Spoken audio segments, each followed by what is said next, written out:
Peter, what's your initial thoughts after that one today? Oof. Terribly disappointed in the performance that we put on the park. Apart from the first 20-25 minutes, I thought we were in really good control of the game. Apart from we were open to counter-attacks from Kelty, and I thought they counter-attacked really quick with the pace that they have. We miss a glaring opportunity, a good chance to go one up, but we need to create more chances, try and score more goals. But on the other side of that, we get caught in a counter-attack and go a goal down against the run of play. We start again, we're doing really well, and then we give away a penalty.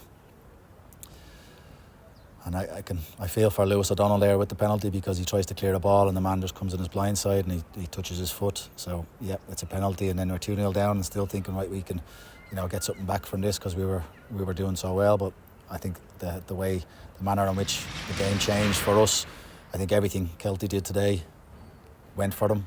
I think they had 6 shots on target, 5 goals. So I'd love a game like that. But I think we lost our way then. 2-0 down. Start to do things we wouldn't normally do. Start to get a bit frustrated, and I think that maybe it's my fault that we're trying to instill that the players are really good players. We're top of the league. Let's keep there, keep top of the league. And maybe there was a bit of arrogance, overconfidence, and we come up against a team that worked really, really hard for each other. Anytime we had an opportunity to try and break by their midfield into their defence, they worked really hard to get back and commit challenges and fouls. So yeah, we started to do things we wouldn't normally do, and then to top it off with just a really bad day, Matty Douglas gets sent off and we're down to 10 men for the last few minutes, and Kelty managed the game really well with the ball because they're a good football inside, and it just compounds how bad a day we had today. I've had 1 or 2 days like that before, where everything goes against you, and it goes right for the other team, and we need to really learn from it, but put it behind us and make sure now unfortunately we don't have a game next week. We've got a game the week after, and we've got to really work hard in these next 2 weeks to make sure we hit the second quarter running. But having said that, it's the first 9 games of a season of a newly put together side. The players are all learning. I've learned a lot more about players today, let me tell you that, when things are going against you. And I said that at the start of the season. I said you learn more about personalities, characters and players when things go against you, and I've learned quite a lot today. So I'll put my hands up and say it was my fault for the way we set up, the way I've tried to drum into the players about how good a team we are. But we then need to go out and prove it on the park, and we didn't do that today. Far from it. It is a day that they have found themselves 2-0 down, so it is about learning, isn't it? They've never been in that situation, so much in the league this season.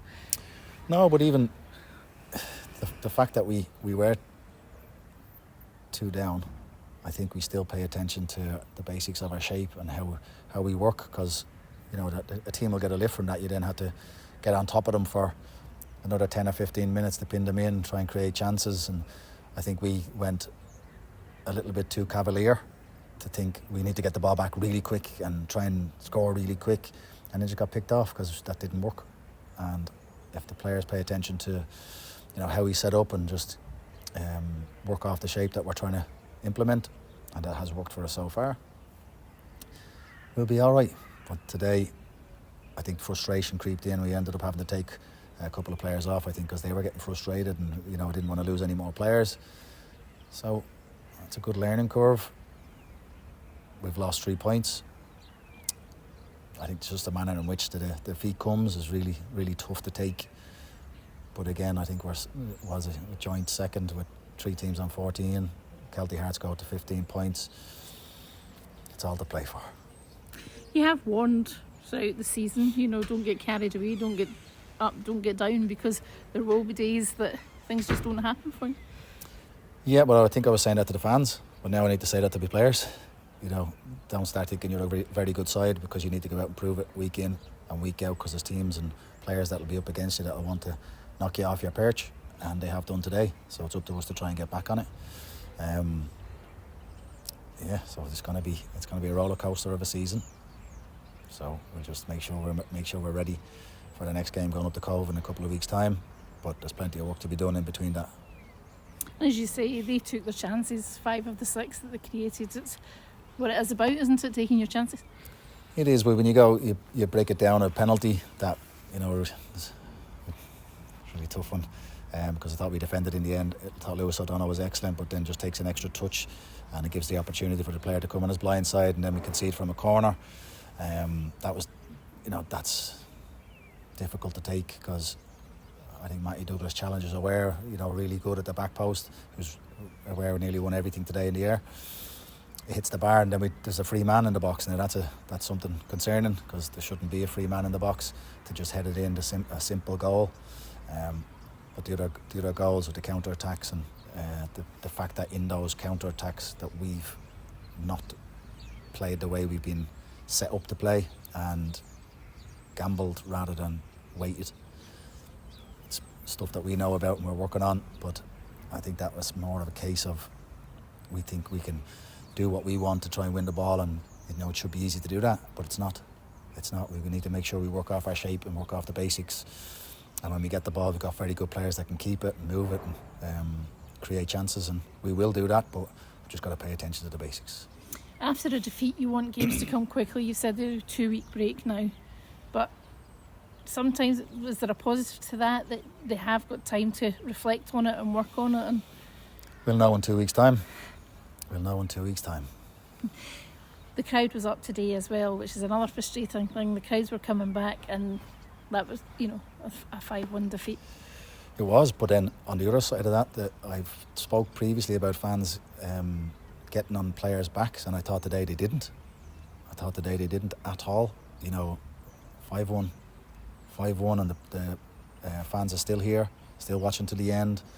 There was no real gripes and moaning, which I've got to commend them, you know, because to watch that will be tough. You know, their team, the team that they love, to be losing 5-1, and you know, hopefully we got loads more to cheer about, and the fans will get that and they come back in the numbers.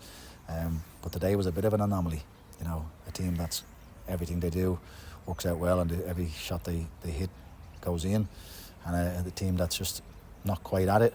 You know, and things go against you. So when you get 2 teams like that, there's only going to be one that comes out on top. But as I said, I've been in this situation a couple of times before over me 8 seasons, so it's not really a problem, although it feels like it because you're really hurt after a 5-1 defeat. But it's how we bounce back. Word for the wee boy as well that took a whack with the ball. He did. Everybody, I was delighted with the players. Everybody went over and seen him after the game, but you know, he's took a really tough one from Jack Bryden, but I went over and seen him after it, and he was okay. He just wanted to see I think it was probably his favourite player, Ben Johnson, so hopefully Ben Johnson went over and seen him. I think he did, but all the rest of the players went over and seen him, so hopefully he's okay, and he'll survive, and he'll laugh about it when he's older, but he's probably feeling a lot sorrow now tonight. Just going back, this was the last game of the first quarter. How will you reflect on that first quarter? Well, we normally do a quarterly review with the players, so we'll be doing that. So really, if you take the quarter as a whole, you would say we've had a good quarter, but today it feels like it's the worst quarter of your life. But you know, luckily we get a chance to train, we get a chance to play more games, and you know, change that around. So I think hopefully it'll be a wake-up call for the players and our staff, myself included, that you know, we need to make sure we're at it day in, day out, week in and week out.